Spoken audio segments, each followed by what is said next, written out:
Bismillahirrahmanirrahim. Assalamualaikum warahmatullahi wabarakatuh. Salam sejahtera untuk kita semua. Selamat jumpa peserta didik baru sekalian. Semoga semua dalam kondisi baik dan sehat. Alhamdulillah, puji syukur kita panjatkan kehadirat Allah Subhanahu wa Ta'ala, bahwa atas izin dan ridhonya kita masih dapat bertemu dalam kegiatan masa pengenalan lingkungan sekolah atau MPLS yang semestinya dilaksanakan secara langsung di sekolah, namun karena adanya penyebaran virus corona 19 atau pandemi COVID-19 untuk kesehatan dan keselamatan kita semua, maka MPLS dilaksanakan secara online. Sholawat dan salam semoga senantiasa tercurah kepada junjungan kita Nabi besar Muhammad Sallallahu Alaihi Wasallam, keluarga, para sahabat, dan umatnya hingga akhir zaman. Selanjutnya, Ibu ucapkan selamat datang kepada para peserta didik baru. Selamat bergabung dan menjadi bagian dari keluarga besar SMA Negeri 1 Cimarga, Kabupaten Lebak. Ibu berharap semua peserta didik baru bisa mengikuti kegiatan MPLS online ini dengan baik dan sungguh-sungguh. Baik, pada kesempatan ini Ibu diberi amanah untuk menyampaikan materi mengenai pembelajaran di masa pandemi COVID-19.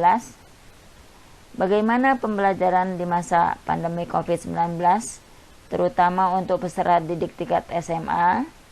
Mari kita simak bersama.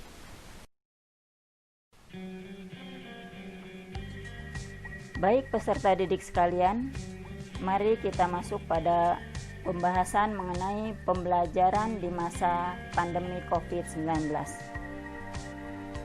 Sebagaimana kita ketahui bersama bahwa negeri kita ini dan negeri-negeri lain di dunia sedang menghadapi wabah penyebaran virus corona 19 atau biasa disebut pandemi COVID-19 yang membawa berbagai dampak terhadap kehidupan kita, salah satunya di dunia pendidikan.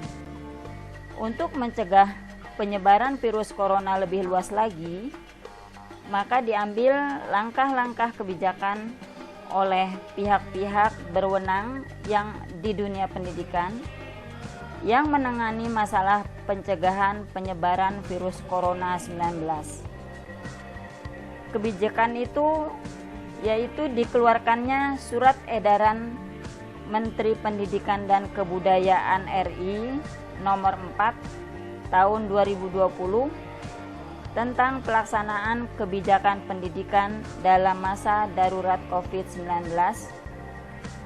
Surat Edaran Sekretaris Jenderal Kementerian Pendidikan dan Kebudayaan nomor 15 tahun 2020 tentang pedoman penyelenggaraan belajar dari rumah dalam masa darurat penyebaran COVID-19 dan keputusan bersama 4 menteri, yaitu Menteri Pendidikan dan Kebudayaan, Menteri Agama, Menteri Kesehatan, dan Menteri Dalam Negeri tentang panduan penyelenggaraan pembelajaran pada tahun ajaran 2020-2021 dan tahun akademik 2020-2021 di masa pandemi COVID-19. Nah, oleh karena itu, pada materi ini akan dipaparkan bagaimana pembelajaran bagi peserta didik sesuai panduan yang telah diputuskan para menteri tersebut. Tujuannya adalah agar peserta didik dapat memahami dan melaksanakan proses pembelajaran sesuai panduan yang telah ditetapkan.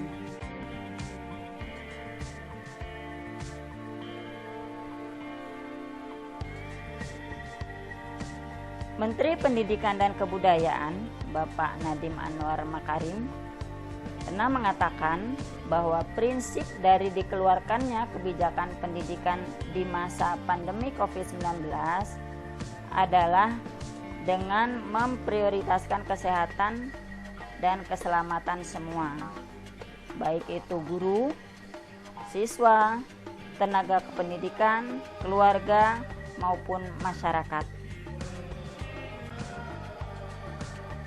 Ada 2 ketentuan umum sesuai panduan dalam surat edaran maupun keputusan menteri, yaitu untuk sekolah yang berada di daerah zona kuning, oranye, dan merah, serta ketentuan untuk sekolah yang berada di zona hijau.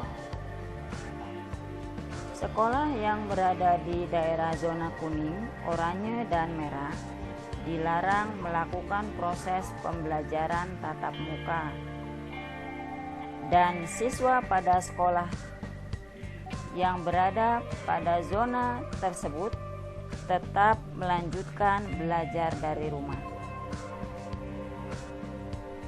Untuk sekolah yang berada pada daerah zona hijau dapat melakukan pembelajaran tatap muka di satuan pendidikannya secara bertahap selama masa transisi bagi sekolah yang sudah memenuhi semua daftar periksa dan merasa siap.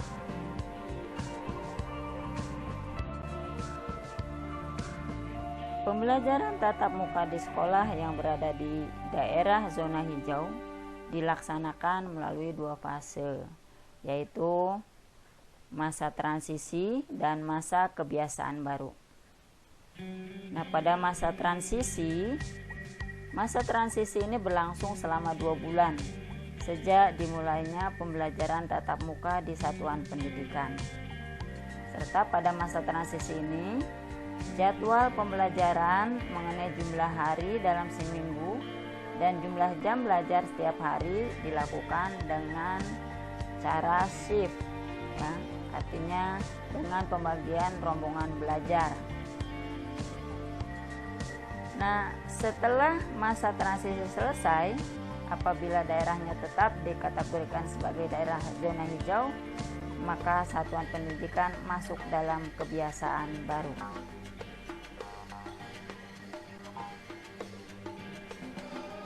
Nah, peserta didik baru sekalian, pembelajaran tatap muka di sekolah yang berada di daerah zona hijau harus dilakukan dengan protokol kesehatan yang ketat dan termonitor dengan memudayakan pola hidup bersih dan sehat dalam rangka pencegahan dan pengendalian COVID-19 dengan menggunakan prosedur sebagai berikut. Nah, pada masa transisi, waktu pembelajaran itu dimulai bulan Juli. Sementara untuk masa kebiasaan baru, maka waktu pembelajaran dimulai bulan September. Nah, kondisi kelas, jika kalian berada di dalam kelas pada masa transisi, harus diatur dengan jarak 1,5 meter.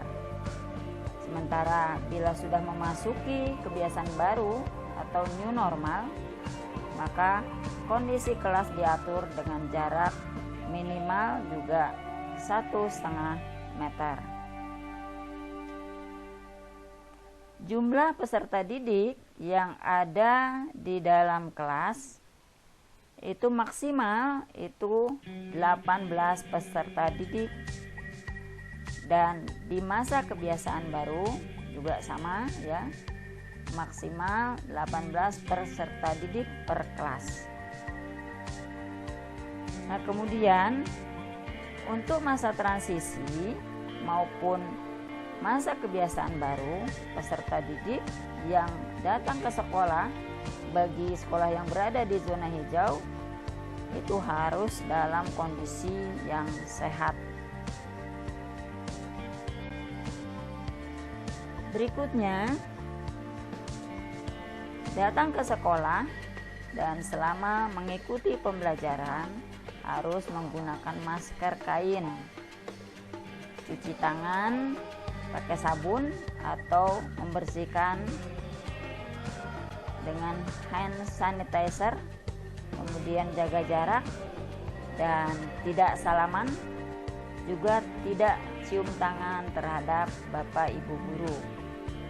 Begitu juga pada masa kebiasaan baru, maka kita tetap menggunakan masker kain, cuci tangan pakai sabun dengan menggunakan air yang mengalir, juga bisa menggunakan hand sanitizer, tetap jaga jarak, juga tidak salaman dan tidak cium tangan.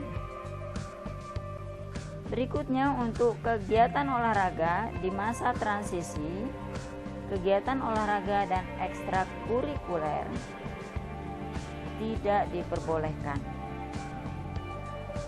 Nah, jika sudah memasuki kebiasaan baru, maka kegiatan olahraga dan ekstrakurikuler diperbolehkan.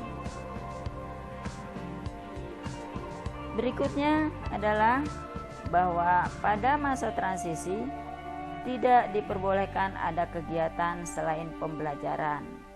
Jadi, misalkan sekolah berkegiatan mengundang orang tua. Nah, pada masa transisi ini tidak diperbolehkan. Atau mungkin sekolah tidak mengadakan satu kegiatan yang berkaitan dengan peringatan hari besar, maka karena ini tidak berhubungan dengan kegiatan pembelajaran, maka kegiatan ini tidak diperbolehkan. Nah, tetapi jika sudah memasuki kebiasaan baru, maka kegiatan selain pembelajaran itu diperbolehkan dengan catatan tetap menjaga protokol kesehatan. Nah, kemudian untuk kantin tidak diperbolehkan beroperasi ya pada masa transisi ini, sehingga untuk para siswa itu bisa membawa makanan dari rumah. Nah, jika sudah memasuki kebiasaan baru, maka kantin boleh beroperasi dengan tetap menjaga protokol kesehatan.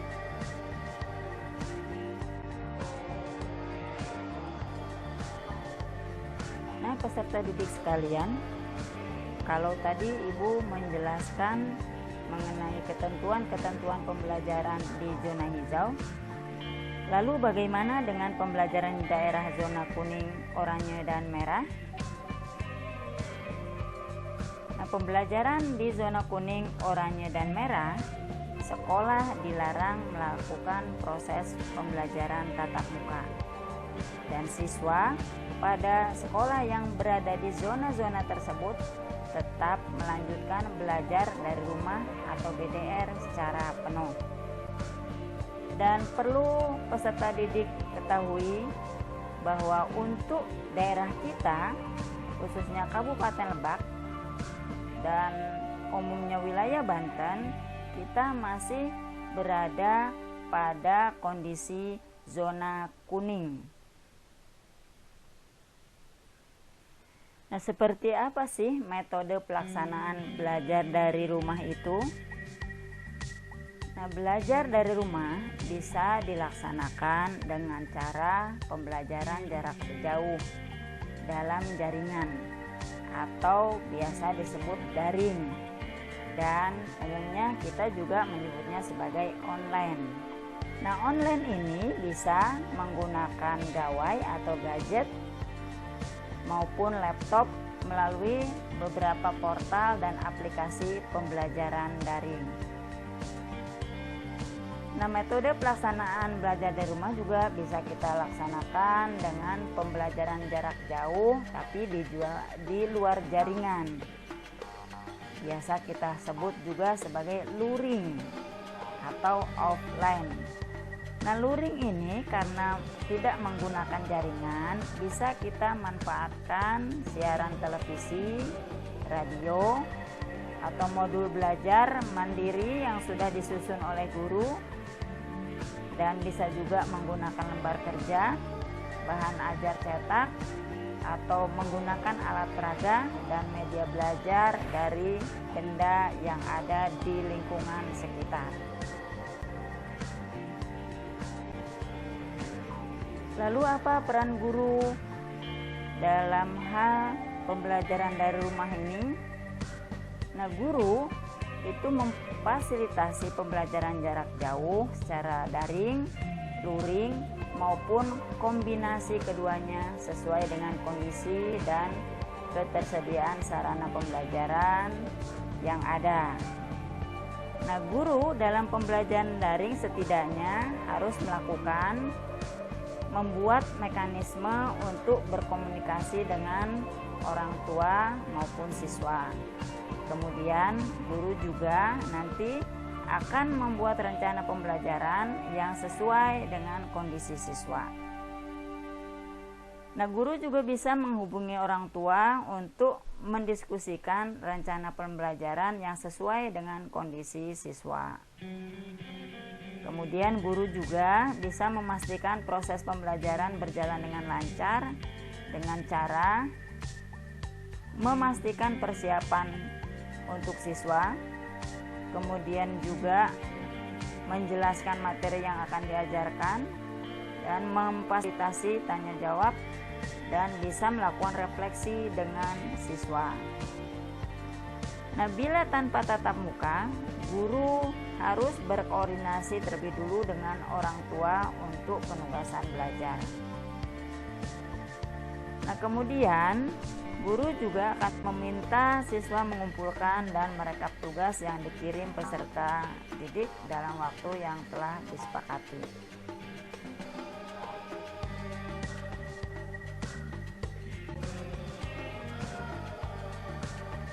Lalu hal apa yang harus kalian persiapkan dan lakukan dalam melaksanakan pembelajaran daring dan luring? Tentunya pertama sekali kalian harus mempersiapkan perangkat pembelajaran, terutama HP, karena perangkat ini yang merupakan alat utama dalam pembelajaran daring. Berikutnya, dengan perangkat yang ada, kalian pastikan bisa berkomunikasi lancar dengan guru. Untuk itu, ajak orang tua atau mohon kepada orang tua untuk mendukung proses pembelajaran daring ataupun luring ini, terutama dukungan dana untuk beli kuota. Lalu siapkan tempat di rumah yang cukup nyaman untuk belajar. Tapi ingat ya, jangan di genteng. Mungkin untuk sebagian kalian di atas genteng itu cukup nyaman, tapi ingat, itu berbahaya. Berikutnya, pahami juga jadwal pembelajaran dan tujuan pembelajaran agar kalian memahami kemampuan apa yang harus kalian kuasai setelah pembelajaran. Nah, kalian juga harus aktif dalam diskusi dengan guru saat pembelajaran, karena hal ini menandakan kalian menyambut baik pembelajaran yang disampaikan oleh guru. Berikutnya juga kalian harus selesaikan tugas dari guru dan kumpulkan tepat waktu. Dan minta bantuan guru atau orang tua jika ada kesulitan saat kegiatan belajar. Dan terakhir, tuliskan rencana kegiatan sesudah belajar agar kegiatan belajar kalian lebih terarah. Untuk menunjang pembelajaran daring, banyak sumber dan media yang dapat kita gunakan. Di antaranya adalah seperti yang sudah dituliskan ini. Kalian bisa buka tautannya dan bisa mempelajari cara-cara penggunaannya dengan membuka YouTube. Di YouTube banyak sekali tutorial cara-cara membuka berbagai media aplikasi yang bisa kita gunakan untuk menunjang pembelajaran. Di antaranya bisa kalian pelajari bagaimana menggunakan Google Classroom ataupun rumah belajar yang disediakan oleh Pusdatin Kemendikbud.